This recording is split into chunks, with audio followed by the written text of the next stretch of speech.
Welcome to the Monolith Gardens. I've been here a couple times and somehow never noticed this. By the looks of it, it's been here for a long time. And it seems like there was a door that was mortared in. You can see on both sides, mortar for a door. It's obviously nicely cut out. And I wasn't really sure at first how much had been dug out of this, but I assumed this was kind of a cave to begin with. But I think that they cut quite a bit out of the bottom here. You can see tool marks. So they obviously carved quite a bit out. Like all these here are tool marks. And that goes all the way around the base. There. But then, looking higher up, I mean, I do see some tool marks, but I can't tell I can't tell how much was actually carved out of here. I can see some obvious spots, like that one right there. And then what I kind of think might have happened, how they made this bigger anyways, kind of looks like they built a big fire down here and over here. In fact, they probably just built a big fire inside of this thing, and you can see all the soot along the ceiling. And there's certain spots where the rock is flaked off. But it all seems pretty solid. But there's all these like perfect little pockets. I mean, some of them go pretty deep. That one's got some bat guano or something in there, or pigeon poo. Yeah, it's kind of deep. Obviously, lots of graffiti. Welcome to Kingman, Arizona. But if we look at the surrounding rock here, you can see a lot of these big open pockets that are, I assume these are natural. I mean, there's a big one that kind of recesses down. You go all the way up there, and these pockets right here, I'm pretty sure those are natural. So it kind of makes me wonder if some of these pockets in here might also be natural and they just kind of made this cave bigger. I don't see why anyone would dig this out if it wasn't already kind of an opening to begin with, but kind of a cool spot. So yeah, this is the Monolith Gardens. I'm trying to think what else they call this place. They have another name for it. There's a whole series of trails out here. Really interesting topography and geology. I believe that what we're looking at right here is an example of the Peach Springs Tuff. So this comes from a major super volcanic eruption from down around Oatman. There's a big super volcano that erupted millions of years ago and deposited these thick layers. You can actually see it across the highway over there, the white band. And this whole area is basically blanketed with a thick layer of that white tuff material, Tuff, tuff. And tuff is a volcanic ash. And I mean, I've seen some really interesting things. Well, it's interesting to me. If I can get a good zoom on it. I mean, that piece right here, I believe is some kind of gypsum, like anhydrite or selenite. Little tiny flecks of quartz and plagioclase. Where did I see it? And then this like diabase or something of the sort. And I'm being attacked by a bee. Hey bee, get away from me. Nope, he's still chasing me. He doesn't like me being here. So, nope, he's still following me. Bee, go away. Son of a bee. Bee, drop me.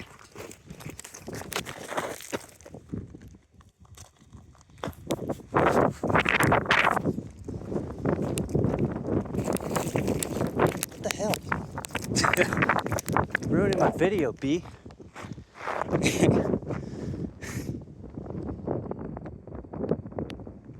I lose him? Okay, all right.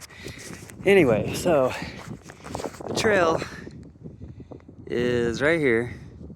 That goes back up over the hill. There's a parking lot and a bathroom up there. From this little cave, looking to the right here, we have a trail. This is, oh, it doesn't tell me what trail this is.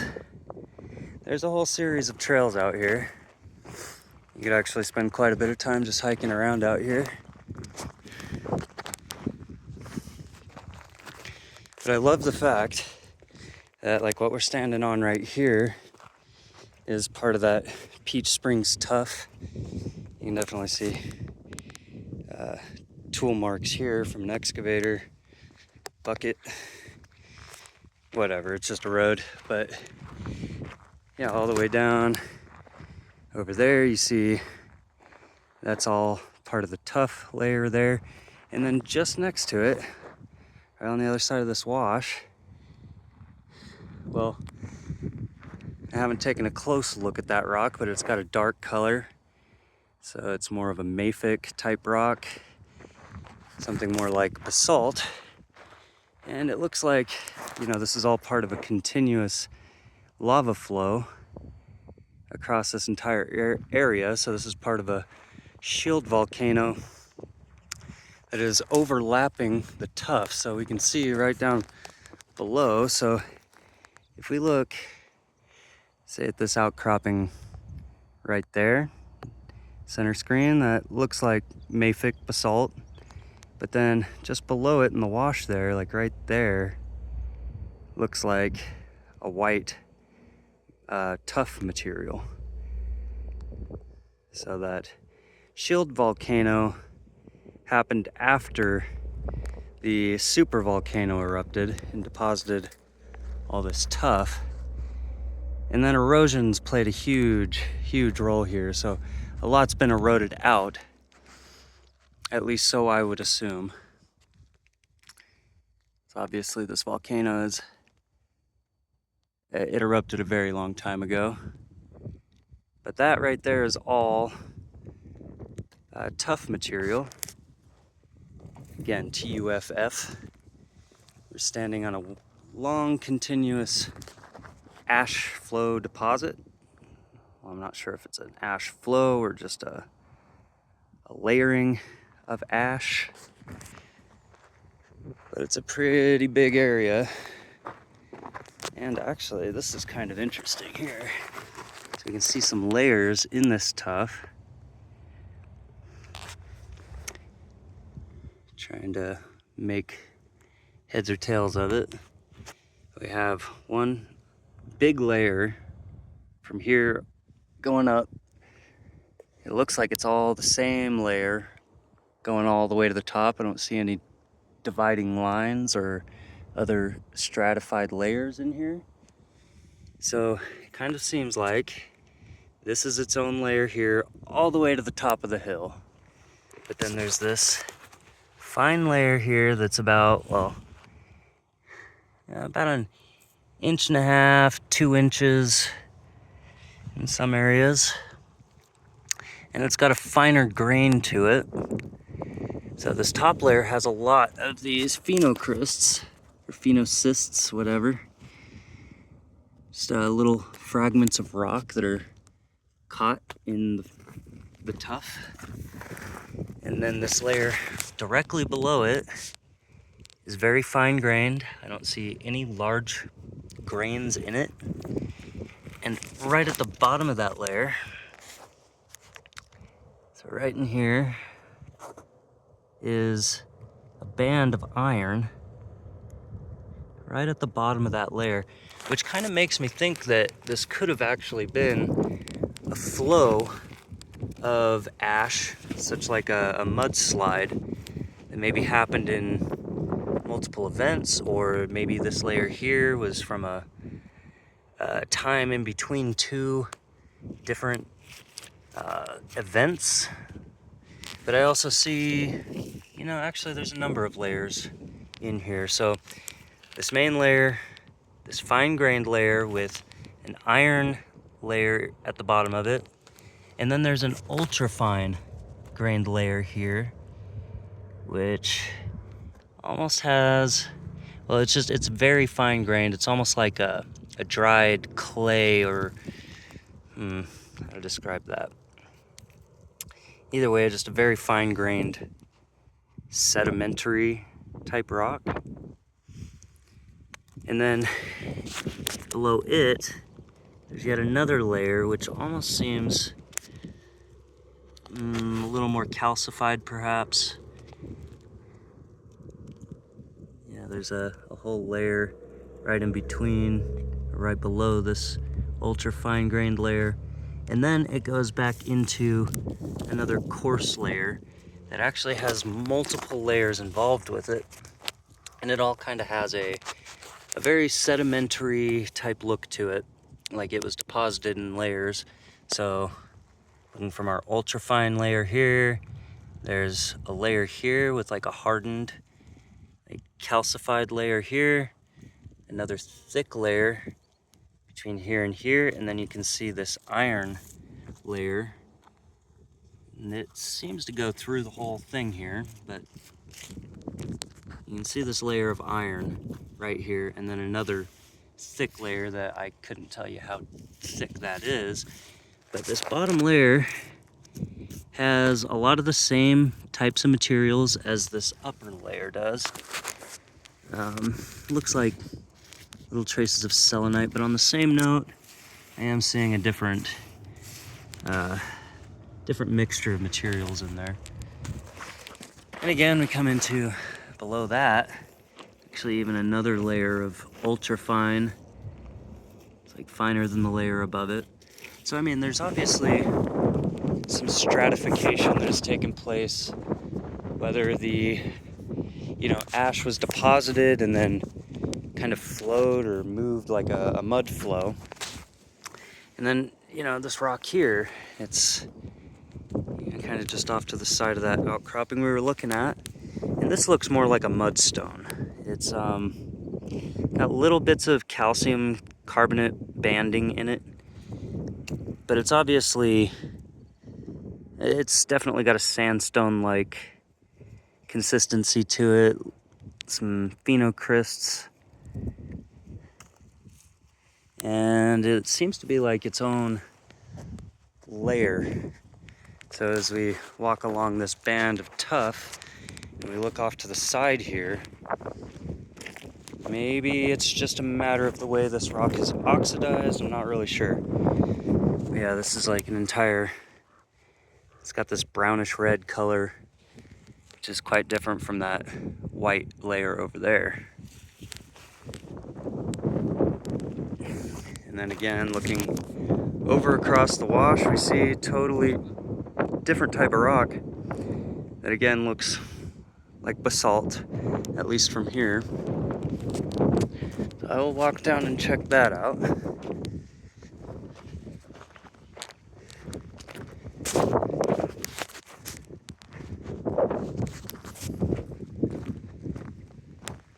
We got some trumpet vines right here. Those are usually a good indication of highly mineralized soil. Sometimes people are using these plants as indicators of where to look for certain heavy elements and metals, materials, minerals.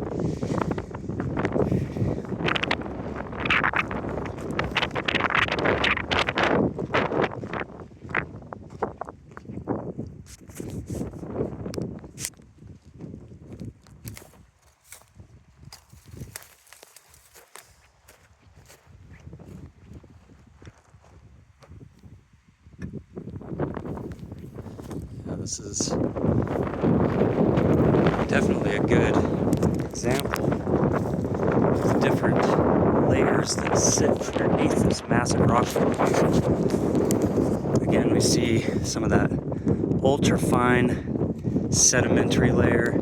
The ultra-fine, this is a continuation of that same deposit, the same thing we were just looking at. These have got to be the same layers. There's even the iron layer underneath between this fine and ultra-fine layer. I can actually make out a few other small layers between those. And then I can make out very fine lines of sedimentation throughout here. So there could have been a number of different sedimentary deposits, events that took place, or that this took place over many different geologic events and or a long period of time. And below this band, this actually gives us a better idea. Below this band of this fine tuff, we have that brownish red mudstone or sandstone. It's got the phenocrysts in it. So that's pretty cool. Gives us a pretty good idea of all the different layers that, again, are sitting underneath this huge rock formation. It's kind of a trip. All right. Before I end this video, I'd like to look at this basalt flow.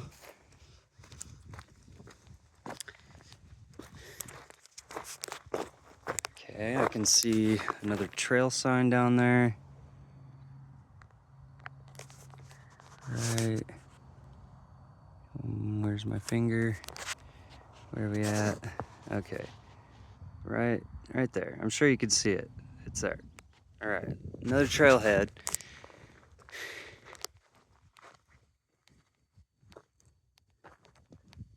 Okay, it's kind of a deeper canyon than I thought. It's not too bad, but yeah, this is a cliff right here. So I'm not going this way.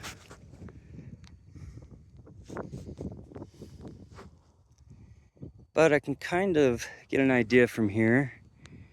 I mean, it definitely looks basaltic.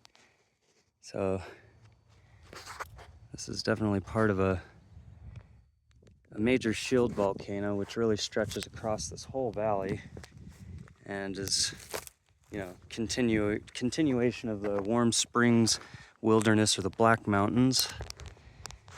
So, and to give you an idea, that highway over there, that is the Highway 68. Kingman is off to the right. Golden Valley and Bullhead would be to the left, up over the mountain here. So this is the big ridge between Kingman and Golden Valley.